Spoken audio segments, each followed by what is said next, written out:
Hey everyone, so as promised, we're gonna test out this Canon RF 50mm lens. Ooh, if it will focus. There we go.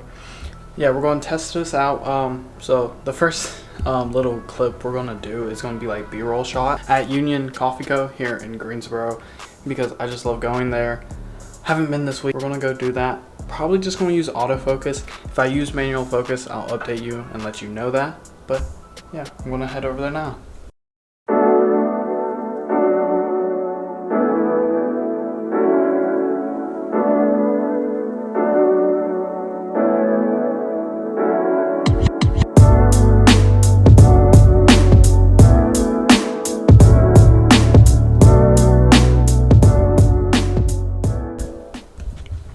Alright everyone, I'm back in my room. It's actually the next day. I already went to the gym and everything. I just washed my face. I'm not showering. I know, gross. I wiped down a little bit though, because I'm heading to my friend's pool and then I have my sand internship to go to. So yeah, it doesn't really make sense for me to like rush and just go like straight into a pool. So I'll just shower after my internship. But I did wash my face. But yeah, we're on the 24-105 RF lens, not the L1, just the kit lens. So I shot the coffee stuff yesterday, and I'm going to just mess around with the 50 at my friend's pool and let you see what it looks like, and then I'll maybe throw in some other clips here and there, and then we'll just talk about them. So yeah, Canon RF 50mm. What do I think? Who is this lens for? It's really for anybody. It's $199, and if you know anything about lenses are expensive. This one's only $199. It's really a good lens to get for budget. I mean, because the next one up I think is the 35mm, and that's like $350, I think, something around there. I'm not sure, I haven't looked at it in a little bit, but I mean, at $199, it's a really great deal. It does have its pros and cons, and if you want to put that $199, let's just say that $200 somewhere else, say into ND filters, batteries, microphones, stuff like that, and hold off on getting it, definitely looking at that footage from the coffee shop. Let's start there. That was kind of faster pace, changing where the subject is. What I'm shooting is moving a lot more, and then it's having trouble focusing. So something you'll notice about this lens is the element, I believe, or like the area surrounding the glass will extend or retract when it's focusing. And when you're on a gimbal, that might screw around with your weight, so definitely go manual focus. And same thing of when I was in the coffee shop. If I wanted more of the shots being focused, I could have went to manual focus, but personally, I don't really like manual focus. I think it's just, I'm not that really well versed in it. I don't use it if I don't have to, because I'm lazy. Since this lens has such a shallow depth of field, it's going to have, its shortcoming is going to be there. You're going to get a nice blurry background, but it's going to take a second to maybe 2 seconds to focus on your subject if you're fast paced. Now, if you want to still use this focal length of 50mm and say shoot at F2.8, F3, around there, it will definitely focus faster. I personally didn't do that at the coffee shop because I'm just not thinking about it, but you could definitely try it out. It'll definitely focus faster.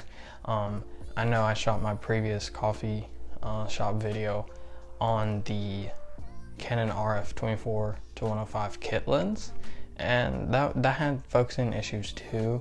Again, that was just me and my inexperience, but I mean, it was focusing a lot faster, and I think it was just the shallow depth of field that the 50mm has was causing it to take longer to focus, which is still, you know, just something you have to understand and know. Now, going to the outside with my friends at the pool, you can see it's super freaking bright, right? Well, when you're at F1.8, you're letting all this light in. And so I would definitely recommend getting an ND filter for this lens, but again, I'm just now thinking about this and I haven't looked it up, But if you're gonna get an ND filter for this, you also have to take into account the protrusion of the, I'm gonna keep going with element, but I guess you could say lens protrusion of the glass itself when it's focusing. You either probably will need like a larger step-up ring, so it gives it room to extend out, or you'll just have to keep it in manual focus and hope it doesn't protrude out, because I know even if when you're racking focus, it's still going to protrude out. So it really, it's something for me to look up. I definitely get an ND filter for outside if you want to use the F.8 outside.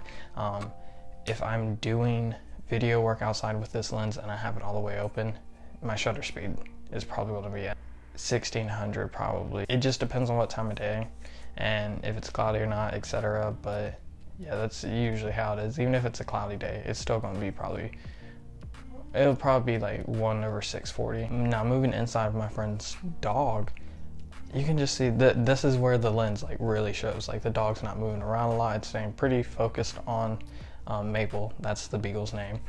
It's staying really focused on her. And you know, I think I was at ISO 100.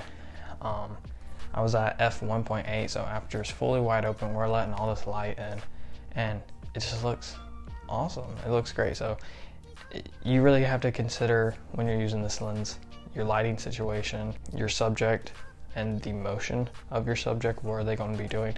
Like, you're not going to go shoot any action stuff on this. This lens is really meant for, in my opinion, portrait photography, doing that, because you just have that nice blurry background when you're using it. And that's also what I've used it for.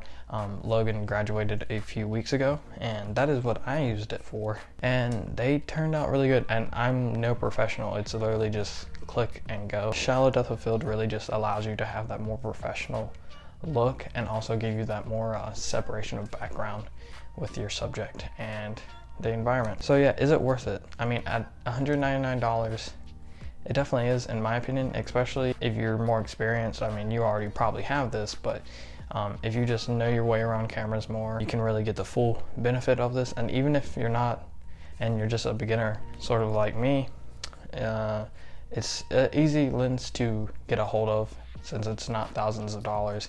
And it also just gives you that more professional feel and look to your photos and video. Another key point of where it could shine at is the nighttime, when you're shooting like lights, since the artificial light from like street signs and everything would be coming and hitting the lens all the way.